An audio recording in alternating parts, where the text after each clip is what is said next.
Shalom saudara yang Tuhan Yesus Kristus kasihi, berjumpa kembali dalam program Beriman, Bertumbuh dalam Firman. Nah, firman Tuhan hari ini yang menjadi renungan kita terambil dari 1 Tawarik 10 ayat 13 sampai dengan ayat 14. Demikian firman Tuhan. Demikianlah Saul mati karena perbuatannya yang tidak setia terhadap Tuhan, oleh karena ia tidak berpegang pada firman Tuhan, dan juga karena ia telah meminta petunjuk dari arwah dan tidak meminta petunjuk Tuhan. Sebab itu Tuhan membunuh dia dan menyerahkan jabatan itu kepada Daud bin Isai. Tema renungan firman Tuhan pada hari ini adalah buah ketidaksetiaan. Saudara, konteks pasal 10 dari 1 Tawarik ini menceritakan tentang akhir dari era pemerintahan Raja Saul sebagai Raja Israel, sekaligus juga akhir dari kehidupannya dan juga saudara kehidupan anak-anaknya. Ayat yang ke-13 menuliskan, demikianlah Saul mati. Ya, ini merupakan kesimpulan dari kisah kematian Saul beserta anak-anaknya dan juga bagaimana akhir daripada kehidupan Saul, akhir daripada seluruh pemerintahannya yang kita baca berakhir dengan sangat tragis. Saudara, kalau kita melihat ayat 13 dan ayatnya yang ke-14 ini, maka kita akan menemukan dengan sangat jelas apa sesungguhnya yang menjadi penyebab daripada kematian Saul. Ya, itulah karena Saul tidak setia terhadap Tuhan. Saul tidak berpegang pada firman Tuhan. Saul bahkan tidak meminta petunjuk kepada Tuhan. Dia justru malah meminta petunjuk daripada arwah. Ayat 14 menegaskan dengan terang dan sangat jelas bahwa Tuhan membunuh Saul dan menyerahkan jabatan raja itu kepada Daud bin Isai. Saudara yang Tuhan Yesus Kristus kasihi, Tuhan memang telah mengangkat dan mengurapi Saul menjadi raja atas Israel. Kita bisa baca itu dalam 1 Samuel 9 ayat 10. Tetapi saudara, kemudian Saul malah berubah setia terhadap Tuhan. Dia justru tidak lagi mengikuti perintah Tuhan. Misalnya pada waktu orang Israel berperang melawan orang Filistin, Saul tidak mau mengikuti perintah Tuhan.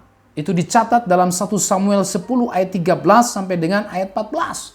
Dia hanya mengikuti apa yang menjadi keinginannya sendiri. Dia tidak mau mengikuti perintah Tuhan, padahal Tuhan yang mengangkat dia menjadi raja. Ya. Saul juga tidak taat kepada perintah Tuhan. Ketika Tuhan memerintahkan Saul untuk menumpas bangsa Amalek sampai tuntas. 1 Samuel 15 ayat 1 sampai dengan ayat 35. Tetapi apa yang dilakukan Saul? Saul justru malah mengambil kambing domba yang terbaik yang menjadi barang rampasan dari bangsa Amalek. Padahal Tuhan mengatakan tumpas baik rajanya, rakyatnya, ya orang tua sampai kepada anak-anak kecil, bahkan harta benda mereka, domba-domba mereka, tumpas. Tapi Saul justru tidak mentaati Tuhan. Saul beralasan, kan lumayan itu domba-domba ternak yang baik itu bisa dipakai sebagai persembahan kepada Tuhan. Bahkan Saul takut kepada rakyat. Di mana rakyat menginginkan Saul, janganlah tumpas itu kambing domba ternak yang bagus itu. Bukankah itu bisa kita pakai untuk persembahan kepada Tuhan? Padahal Tuhan memerintahkan tumpas. Ya, kelihatannya apa yang menjadi keinginan rakyat itu saudara baik. Ya, toh mau dipakai juga untuk persembahan bagi Tuhan, tetapi Tuhan berkata, mana lebih baik mendengarkan firman Tuhan atau memberi persembahan? Ya, bukan berarti memberi persembahan itu tidak penting, tetapi yang Tuhan mau adalah mendengar dan mentaati firman Tuhan lebih daripada korban bakaran. Dan Saul saudara takut kepada manusia daripada taat kepada perintah Tuhan untuk menumpas bangsa Amalek. Alkitab juga mencatat Saul iri hati. Saul menyimpan kedengkian, kebencian terhadap Daud. Bahkan Saul berusaha untuk membunuh Daud. Ya, apalagi setelah diketahuinya bahwa Daudlah yang dipilih Tuhan untuk menggantikan kedudukannya sebagai raja. Bukannya sadar, bukannya tahu diri, bukannya bertobat, tapi justru Saul malah iri hati, dengki kepada Daud, dan dia berusaha untuk membunuh Daud. Bahkan saudara, Saul berani membunuh para imam di Nob yang dia tuduh bersekongkol untuk menyingkirkan Saul. Kita bisa lihat itu dalam 1 Samuel 22 ayat 6 sampai 23. Dia berani membunuh para imam. Dia berani membunuh para pelayan-pelayan Tuhan dan menuduh mereka bersekongkol dengan Daud untuk menyingkirkan Saul. Ya, sehingga Saul membunuh mereka. Lihat, jahat sekali perbuatan Saul. Puncaknya, Saul meminta petunjuk kepada arwah Samuel yang merupakan sebuah perbuatan keji yang dilarang oleh Tuhan untuk dilakukan oleh orang Israel. Kita bisa baca itu kisahnya 1 Samuel 28 ayat 1 sampai 25. Saul tidak lagi meminta petunjuk Tuhan, tapi dia justru meminta petunjuk dari arwah yang merupakan persinahan rohani, yang merupakan kekejian bagi Tuhan dan melarang umat Israel untuk melakukan perbuatan itu. Bahkan siapa yang melakukan perbuatan itu, meminta petunjuk kepada arwah, diganjar dengan hukuman mati, dilempari oleh batu sampai mati. Tapi Saul melakukannya, saudara. Nah, semua hal itu menunjukkan ketidaktaatan, ketidaksetiaan Saul kepada Tuhan. Saul tidak lagi mau mengikuti firman Tuhan. Dia justru lebih takut kepada rakyatnya.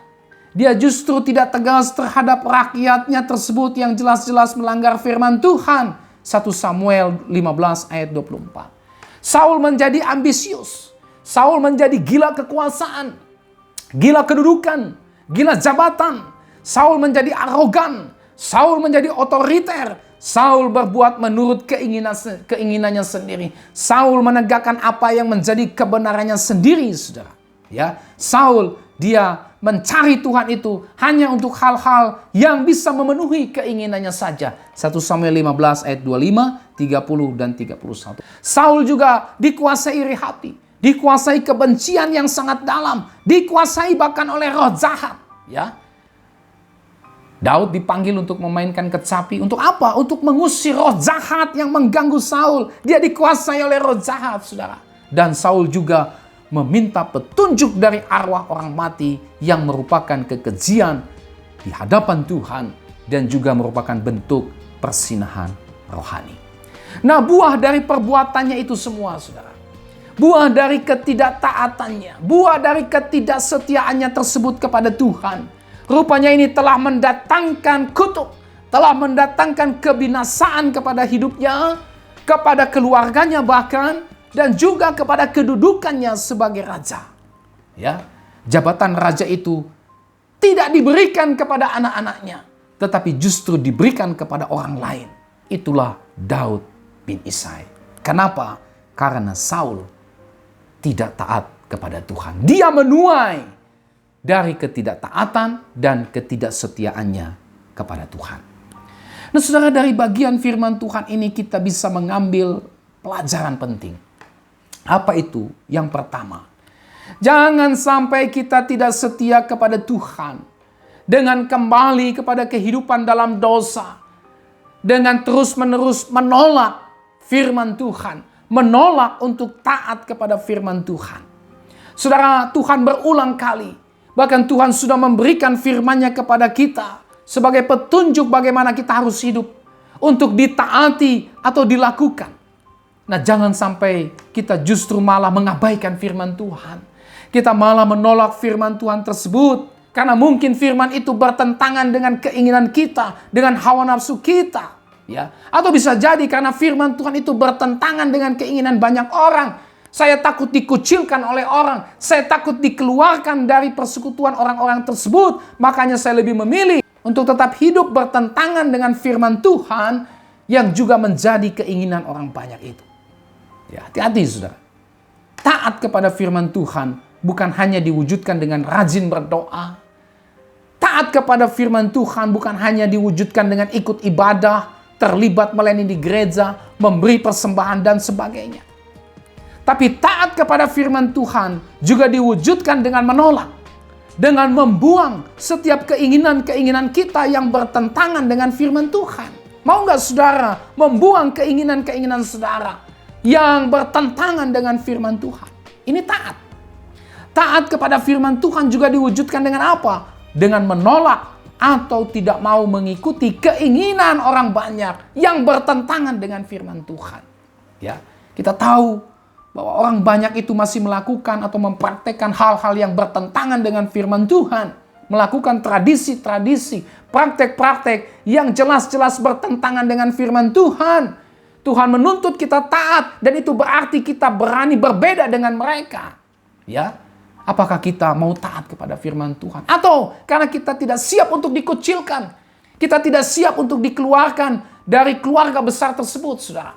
Ya, kita dianggap bukan lagi menjadi bagian dari keluarga mereka hanya karena kita tidak mau untuk mengikuti kehidupan, gaya hidup, tradisi, budaya yang mereka lakukan yang jelas-jelas bertentangan dengan firman Tuhan. Ya. Disitulah kita diuji apakah kita taat kepada Tuhan atau tidak. Beranikah kita taat kepada firman Tuhan? Beranikah kita menunjukkan bahwa kita lebih taat kepada firman Tuhan daripada mengikuti keinginan banyak orang yang jelas-jelas gaya hidupnya ya bertentangan dengan firman Tuhan. Nah, saudara belajar dari kisah Saul ini. Taat kepada firman Tuhan berarti saudara dan saya tetap mengikuti firman Tuhan meskipun banyak orang menolak firman Tuhan. Taat kepada firman Tuhan berarti saudara membuang segala kepentingan diri. Membuang keinginan diri yang kita tahu itu bertentangan dengan firman Tuhan. Ya, taat berarti saudara dan saya tidak meneladani apa yang dilakukan oleh Saul. Salah satunya meminta petunjuk kepada arwah orang mati. Tidak mempercayai orang mati itu masih bisa berhubungan dengan orang hidup. Tidak mempercayai orang mati bisa memberi berkat kepada orang hidup. Saudara dan saya tidak percaya lagi bahwa orang mati bisa dikirimi berkat oleh orang yang masih hidup. Kenapa? Karena semua itu adalah praktek okultisme, ya, yang bernama spiritisme. Semua itu adalah sebuah persinahan rohani, sebuah penyembahan berhala, sebuah penyembahan kepada iblis, sebuah dosa yang dikutuk oleh Tuhan, yang seharusnya dijauhi oleh setiap orang yang beriman kepada Kristus Yesus.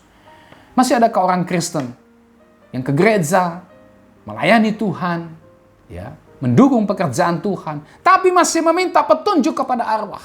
Ada masalah, mengunjungi kuburan nenek moyang, meminta petunjuk. Ya, ada pergumulan, ada persoalan dalam kehidupan, mengunjungi kuburan orang mati, berharap memberikan petunjuk, berharap bisa memberikan nasihat dari orang mati. Ini adalah persinahan rohani. Itu berarti saudara dan saya meneladani, mencontoh apa yang dilakukan oleh Saul yang dibenci oleh Tuhan, yang mendatangkan kutuk kepada kehidupan Saul. Jangan saudara, ya, kita harus taat kepada Tuhan. Oleh sebab itu mari kita tetap setia kepada Tuhan. Dengan cara apa? Dengan terus berpegang pada firman Tuhan. Biarpun ada harga yang harus dibayar untuk itu, tapi kita tetap kokoh berpegang pada firman Tuhan. Mari kita minta kekuatan Roh Kudus yang Tuhan berikan dalam diri kita untuk menolong kita tetap setia kepada Tuhan dan firman-Nya. Pelajaran kedua yang kita bisa lihat di dalam bagian ini, saudara, adalah ketidaktaatan mendatangkan malapetaka. Saudara, buah ketidaktaatan adalah malapetaka dan kehancuran bahkan kebinasaan hidup. Akibat daripada ketidaktaatan Saul, Tuhan sendiri membunuhnya. Wah, ini ngeri saudara ya. Tuhan sendiri yang membunuhnya. Tuhan sendiri yang sekarang menjadi musuhnya, yang menjadi seterunya. Bahkan Tuhan merampas jabatan Saul sebagai raja itu dan menyerahkan jabatan raja itu kepada orang lain. Bahkan kalau kita lihat, Saul mati pun caranya dengan cara yang sangat menyedihkan. Saul mati bukan dalam keadaan baik-baik, saudara. Saul mati dengan cara bunuh diri. Ya, mengapa Saul bisa mati dalam keadaan bunuh diri? Karena harapannya telah hilang. Karena imannya telah mati. Saul mati dengan cara yang tidak hormat. Saul mati dengan cara yang tidak wajar. Saul kehilangan anak-anaknya dan tidak ada anak-anaknya yang meneruskan jabatan raja. Saul kehilangan berkat-berkat Tuhan yang selama ini dia telah terima. Tuhan bahkan menjadi musuhnya dan yang membunuhnya. Dan Tuhan sendiri mengambil jabatan raja tersebut dari Saul dan memberikannya kepada Daud. Tuhan tidak mau lagi memakai Saul untuk pekerjaannya dan menyerahkannya kepada orang lain. Saudara, sangat mengerikan sekali daripada buah ketidaktaatan ini. Oleh sebab itu saudara, mari jangan main-main saudara dengan kehidupan kita. Jangan main-main dengan dosa. Jangan coba-coba saudara dan saya untuk berpaling dari kebenaran firman Tuhan. Jangan coba-coba saudara sengaja untuk tidak taat kepada apa yang menjadi kebenaran firman Tuhan. Kenapa? Ketidaktaatan mendatangkan musibah. Ketidaktaatan mendatangkan malapetaka. Buah dari ketidaktaatan mendatangkan hal yang sangat serius kepada kita. Kalau kita berubah setia kepada Tuhan dan tidak lagi hidup sesuai petunjuk Tuhan, apalagi sampai mencari petunjuk kepada kuasa-kuasa kegelapan, seperti mencari petunjuk kepada arwah orang mati dan bukan kepada Tuhan, maka bisa saja Tuhan akan membiarkan kita. Tuhan tidak lagi mempedulikan kita. Tuhan bisa saja membiarkan saudara dan saya hidup sesuai dengan keinginan kita sendiri. Saudara dan saya semakin tenggelam dalam ketidaktaatan kepada Tuhan yang pada akhirnya saudara dan saya menanggung akibat dari ketidaktaatan tersebut. Oleh sebab itu saudara, mari kita menyadari bahwa buah dari ketidaktaatan adalah sesuatu yang sangat serius dan sangat mengerikan. Pelajaran firman Tuhan hari ini bagi kita, jangan kita mengulangi lagi apa yang telah dilakukan oleh Saul ini. Kisah Saul ini menjadi contoh, menjadi peringatan keras bagi kita, supaya kita jangan main-main dengan iman kita, supaya kita jangan main-main dengan keselamatan yang Tuhan sudah berikan kepada kita. Mari kita menjadikan ketidaktaatan, ketidaksetiaan Saul ini sebagai sebuah peringatan bagi kita. Supaya apa? Supaya kita tetap hidup dalam ketaatan dan kesetiaan kepada Tuhan, bersandar sepenuhnya kepada pimpinan Roh Kudus. Alkitab berkata, "Hendaklah engkau setia sampai mati, dan aku akan mengaruniakan kepadamu mahkota kehidupan." Wahyu 2 ayat 10b. Saudara, ada banyak tantangan. Ada banyak godaan yang berusaha menggoda kita supaya kita tidak setia. Biarlah kebenaran firman Tuhan hari ini menjadi sebuah peringatan, menjadi sebuah nasihat penting bagi kita, supaya kita tidak mengikuti keinginan hati kita atau godaan yang ada di sekitar kita yang berusaha membuat kita untuk tidak taat, untuk tidak setia kepada Tuhan. Ingat, buah ketidaktaatan adalah malapetaka. Buah ketaatan, buah kesetiaan adalah berkat Tuhan. Tuhan Yesus memberkati kita dengan firman-Nya pada hari ini, dan shalom.